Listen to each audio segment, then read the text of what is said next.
صحابہ کرام سے محبت، اہل بیت سے محبت، ہر صحابی سے محبت، اہل بیت کے ہر فرد سے محبت، اس میں کوئی تفریق کرنا ہمارے نزدیک ایسا ہی ہے جیسا کہ قرآن کی آیتوں میں تفریق کرے یا حدیث مبارکہ میں تفریق کرے۔ اللہ کے نبی کی ایک بیٹی سے نہیں، چاروں بیٹیوں سے محبت، آپ کی ایک بیوی سے نہیں، 11 ازواج مطہرات سے محبت، آپ کے ایک داماد سے نہیں، سارے دامادوں سے محبت، آپ کے ایک عزیز سے نہیں، سارے رشتہ داروں سے محبت، صرف ایک حسن و حسین سے نہیں، بلکہ ان کی تو آپس میں محبتوں کے یہ انداز تھے۔ سیدنا حسین، سیدنا حسن، جنت کے یہ شہزادے، جنت کے نوجوانوں کے سردار، جن کے بارے میں آپ نے فرمایا من سرہ ان ينظر الى رجل من اہل الجنہ فلینظر الى الحسین، جو دنیا میں جنتی کو دیکھنا چاہتا ہو وہ میرے نواسے حسین کو دیکھ لے۔ علی مرتضیٰ رضی اللہ تعالیٰ عنہ سو رہے ہیں، آرام فرما رہے ہیں، اللہ کے پیارے نبی تشریف لاتے ہیں، سیدہ فاطمہ بیان فرماتی ہیں، علی مرتضیٰ رضی اللہ تعالیٰ عنہ بیان فرماتے ہیں، آپ تشریف لائے، یہ جنت کے شہزادے پانی پانی مانگ رہے ہیں، بھوک لگی ہے، کچھ کھلایا پلایا جائے۔ کیا محبت تھی ان کے ساتھ، اللہ کے پیارے نبی کو سیدہ فاطمہ بیان کرتی ہیں، ہمارے گھر کے اندر علی تو سو رہے تھے، ایک بکری تھی، تھوڑا تھوڑا دودھ دیتی تھی، کبھی کبھار اس کے تنوں سے معمولی دودھ آ جاتا تھا، اپنے ان نواسوں کی خاطر اللہ کے پیارے نبی خود دودھ دونے لگ جاتے ہیں، دودھ دو کر ان کو پلاتے ہیں، پلا کے فارغ ہوتے ہیں، پھر کیا کہتے ہیں؟ کہتے ہیں فاطمہ، فاطمہ میں، تم، یہ دونوں اور یہ جو سویا ہوا ہے، جنت میں ہم ایک جگہ میں اللہ کے پاس اکٹھے ہی ہوں گے، اکٹھے ہی ہوں گے۔ ان سے محبت کیوں نہ کی جائے؟ ان سے محبت ایمان کا حصہ ہے، اور ایمان کا اعلیٰ ترین حصہ ہے، اعلیٰ ترین مقام ہے۔ یہی سیدنا حسن رضی اللہ تعالی عنہ، ان کو اللہ بیٹا دیتا ہے تو ایک بیٹے کا نام ابو بکر رکھ دیتے ہیں، اللہ اور بیٹا دیتا ہے اس کا نام عمر رکھ دیتے ہیں۔ سیدنا حسین کو اللہ بیٹا دیتا ہے، نام ابو بکر رکھ دیتے ہیں، ایک اور بیٹا دیتا ہے، نام عمر رکھ دیتے ہیں۔ یہ صرف اور صرف اہل کفر کی، اہل نفاق کی سازشیں ہیں کہ مسلمانوں میں پھوٹ ڈالی جائے۔ اہل بیت نبی، صحابہ کرام یکجان تھے، پوری زندگی اکٹھے رہے تھے، لیکن کفار کی سازش تھی کہ ان کو کسی نہ کسی طریقے سے علیحدہ کیا جائے، تفریق ڈالی جائے، اور اللہ کے پیارے نبی پیشین گوئیاں کر چکے تھے۔ حضرت علی مرتضیٰ رضی اللہ تعالی عنہ کی یہ روایت ہر اہل ایمان کو یاد ہونی چاہیے۔ آپ نے ارشاد فرمایا کہ اللہ کے پیارے نبی نے مجھے کہا تھا لا يحبك الا مؤمن ولا يبغضك الا منافق، علی تجھ سے محبت کرنے والا مومن ہوگا، تجھ سے بغض رکھے گا تو وہی جو منافق انسان ہوگا۔ ایک اور روایت بھی یاد رکھنی چاہیے، حضرت علی مرتضیٰ رضی اللہ تعالی عنہ وارضاہ فرمایا کرتے تھے یہلک فی رجلان، میرے تعلق سے دو قسم کے لوگ تباہ ہو جائیں گے، محب مفرط، وہ لوگ بھی تباہ ہو جائیں گے جو مجھ سے محبت کرتے ہوئے غلو کر جاتے ہیں، حد سے بڑھ جاتے ہیں، عقیدے کو، ایمان کو، دین کو، اسلام کو پیچھے چھوڑ دیتے ہیں، اور وہ بندہ بھی تباہ ہو جائے گا جو مجھ سے نفرت کرتا ہے اور بغض رکھتا ہے۔ ایک اور روایت میں سیدنا علی مرتضیٰ رضی اللہ تعالی عنہ نے اس سے بھی آگے بڑھ کے کہہ دیا میری وجہ سے دو قسم کے لوگ جہنم میں چلے جائیں گے، آگ میں چلے جائیں گے، ایک وہ انسان جو مجھ سے محبت میں حد سے بڑھ جاتا ہے، اور ایک وہ انسان جو میرے اوپر بہتان تراشیاں کرتا ہے۔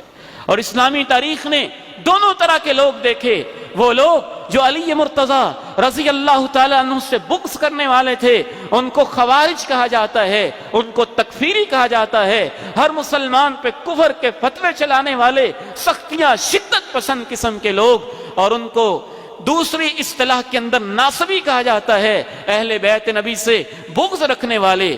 اور دوسری قسم کے وہ لوگ جنہوں نے علی مرتضیٰ رضی اللہ تعالیٰ عنہ کو نبی کے مقام سے آگے بڑھا دیا، حتیٰ کہ بعض میں اللہ تک بنا دیا، ان کو مشکل کشا، حاجت روا بنا دیا، ان کے اندر وہ صفات پیدا کر دیں جو کہ اللہ کی صفتیں ہیں، اور ان سے وہ کچھ مانگنے لگے جو اللہ سے مانگنا چاہیے۔ یہ اپنی محبت میں حد سے بڑھنے والے لوگ ہیں۔ یہ دونوں قسم کے لوگ دین اسلام پہ اور اس کی تعلیمات پہ عمل پیرا نہیں ہیں۔ اہل السنہ والجماعہ دین اسلام کی اعتدال کے راہ کے اوپر قائم ہیں کہ ایک ایک صحابی سے محبت اور اہل بیت سے بالخصوص اضافی ایک درجہ محبت کہ وہ اہل بیت نبی ہیں صحابی ہونے کے ساتھ ساتھ، اور اس طرح سے علی مرتضیٰ سے محبت، ابوبکر صدیق سے محبت، عمر فاروق سے محبت، عثمان غنی سے محبت، علی مرتضیٰ سے محبت۔ اسی طرح وقت گزرتا جاتا ہے۔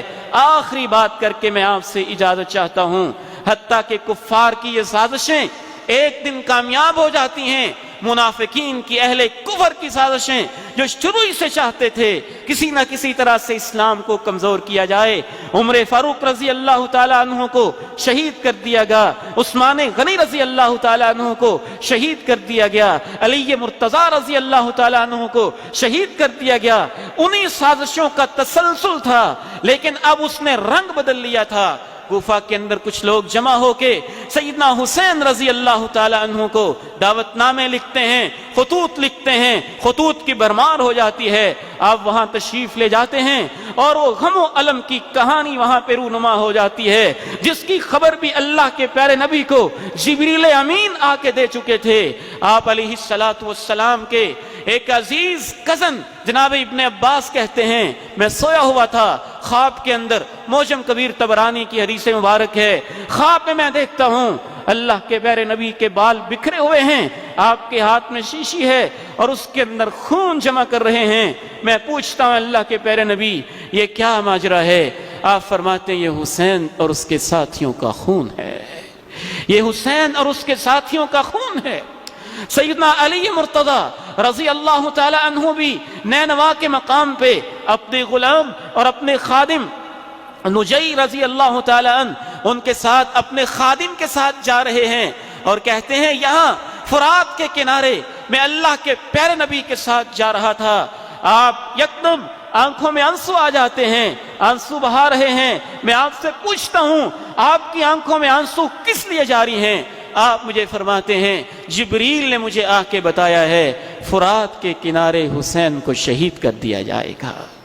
انہی کفار کی یہ سازش کامیاب ہوتی ہے اور وہ بلانے کے بعد آپ کو سپورٹ نہیں کرتے، مدد نہیں کرتے، اور سیدنا حسین رضی اللہ تعالیٰ عنہ کی بہن واضح طور پہ کہتی ہیں کہ تمہارے مرد کوفہ والوں ہمارے اوپر حملے کرتے ہیں اور تمہاری عورتیں بین کرتی ہیں۔ سیدنا حسین رضی اللہ تعالیٰ عنہ میدان کربلا میں اکیلے بیٹھے ہیں، آ کے دیکھنے والا دیکھتا ہے، کہتا ہے اس میدان میں تنے تنہا قرآن کی تلاوت، داڑھی آنسوؤں سے تر اور قرآن ہاتھ کے اندر اور اس کی تلاوت ہو رہی ہے۔ پوچھنے والا کہتا ہے یہاں کیا ہو رہا ہے؟ ہزاروں خط کا ڈھیر لگا ہے۔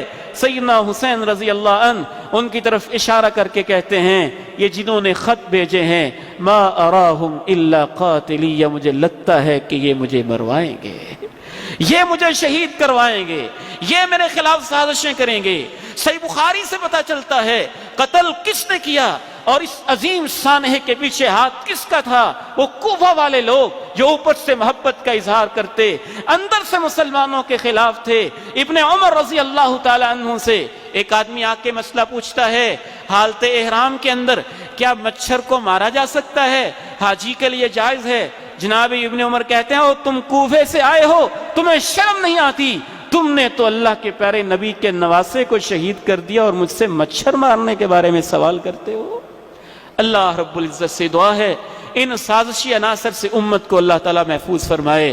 یا اللہ ہم آپ کو گواہ بنا کے کہتے ہیں ہم تیرے نبی کے اہل بیت سے محبت کرتے ہیں، ہمیں ان کے قدموں میں جنت میں جگہ نصیب فرما۔ ابوبکر صدیق، عمر فاروق، عثمان غنی، علی مرتضیٰ، ایک ایک صحابی سے ہمیں محبت ہے، ہمیں ان کے ساتھ جنتوں میں اکٹھا فرما۔ وآخر دعوانا الحمد للہ رب العالمین۔